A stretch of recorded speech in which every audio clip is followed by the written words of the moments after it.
Germaine Pratt and Geno Stone.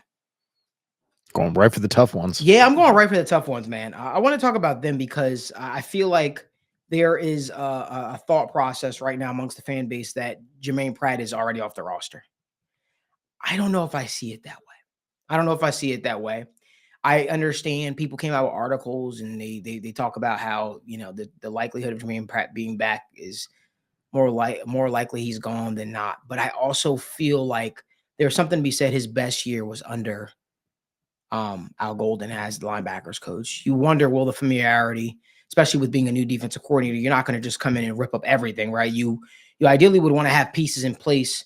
So when you get rid of those guys, those pieces can sort of supplement the lost value you had with the experienced linebacker and a guy like Germaine Pratt. I think the Geno Stone thing is an interesting topic because obviously everybody's favorite safety in this draft class, Xavier Watts, coming out. Obviously, we know the relationship between him and new Bengals defensive coordinator Al Golden. One has to wonder, will Al Golden decide to really put his foot down and press the organization to acquire Xavier Watts because he knows the system, because he knows the scheme, because of the familiarity there.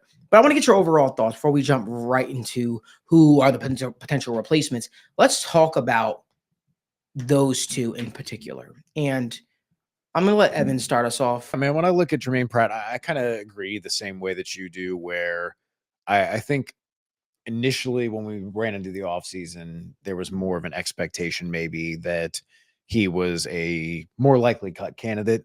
But when you do bring up that Al Golden, it was the linebackers coach during that time when he did have his kind of breakout year.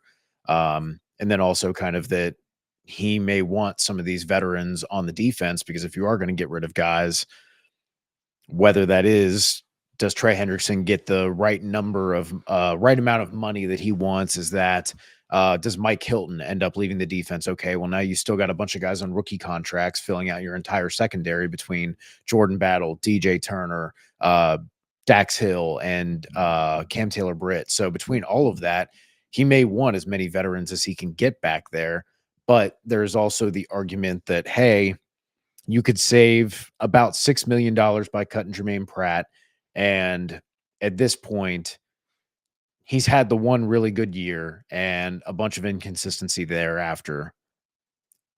Do you pay $8 million for a guy who is kind of just a fill-in starter? Is that somewhere you can get cheap and say, hey, if we cut $6 million here, then suddenly we can pay $4 million to Dalton Risner and $4 million to another linebacker and still feel like between Logan Wilson, Akeem Davis-Gaither, and whoever Al Golden handpicks as a fit for what he wants to do, now suddenly you're talking about, okay, I could realistically see the expectation. So I think if you're gauging my initial reaction, it's really kind of 50-50.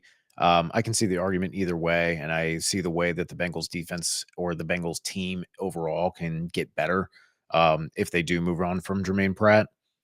I do think that they need to add a little bit of athleticism there at linebacker. Like it's just not been there. Let's put it that way. And then in the modern NFL right now, with everything you ask linebackers to do and all the stress that's put on them, I do think that is somewhere that maybe mid rounds of the draft, they add somebody, but also maybe like a cheap veteran free agent, the same way that I would see them approach guard.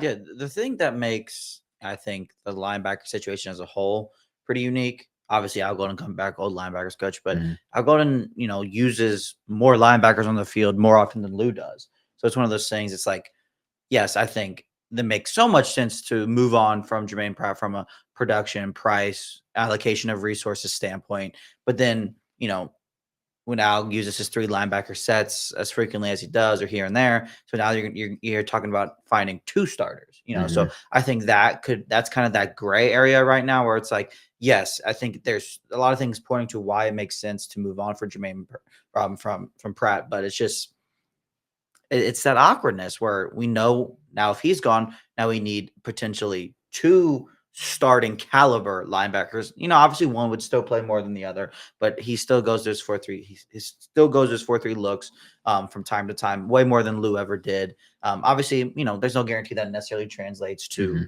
Cincinnati, but it's something he did at Notre Dame. And if that is the case, now you're looking at, again, making sure you add 2 quality linebackers. And linebacker is similar. I don't want to say it's similar to running back, to where it's like a little bit easier to find that production, but it just kind of is. It is one of those like, spots that you can pick historically in the mid rounds and get a Yeah. guy like guard, Yeah, like and D tackle. yeah, and to the Bengals' luck, I think this linebacker class in the draft is pretty solid. Mhm. There's some solid guys in free agency. Nothing overwhelming in free agency, but still, you don't need top end talent everywhere on your team. If you can, get some of those average or slightly above average players, reallocate some money elsewhere to improve the roster and still get about the same production at the linebacker position, that's great. That's a conversation you need to be having. But I think, to me, with Pratt, it's one of those. I don't think it's something we're going to just see early flat in the offseason. I think it's easily could be one of those things. Okay, let's see if we can bring in a guy for cheap first. And let's see if this guy falls to us in the draft. And then, let's wait and see. Let's wait and see, because again, putting yourself in a position to where you have to replace another quality starter that is familiar with what Golden's going to do just could end up creating more issues than not. So I think if we do see a move with him, it'll kind of be, I don't want to say towards the later, but we'll kind of see the replacement before we see him leave. That's my thought. Yeah, and just going off of, before we get to the safety talk, my opinion on this is I think it would be the smart move to address other positions first. When we talk about moving off a guy like Germaine Pratt, for me, that conversation doesn't even start if Sam Hubbard's still on the team. And that's for me, right? I think it is much easier to replace Sam Hubbard's production with what he's doing, whether it's with a Miles Murphy, with a Joseph Asai, with a draft pick, versus expecting somebody right away to come in and be your starting linebacker.